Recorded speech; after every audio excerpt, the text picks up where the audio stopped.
How to fix keep updating on Realme Narzo 90x. Let's start the video if you want to fix this problem. So first of all, turn off auto download button. After turn off auto download, you will see your problem is solved.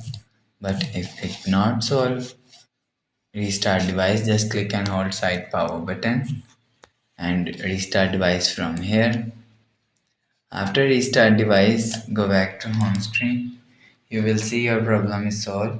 But if it's still not solved, go to app library. Here click on settings app. Now in setting, scroll down to and click on system and update. After click on system and update, click on backup and reset. After click on backup and reset, click on reset phone. After click on reset phone, click on reset all setting. Enter your phone pin and click on reset. After click on reset, go back to home screen. You will see your problem is solved.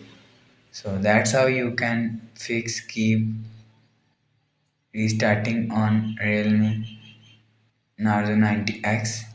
If you like the video, please subscribe. Thanks for watching.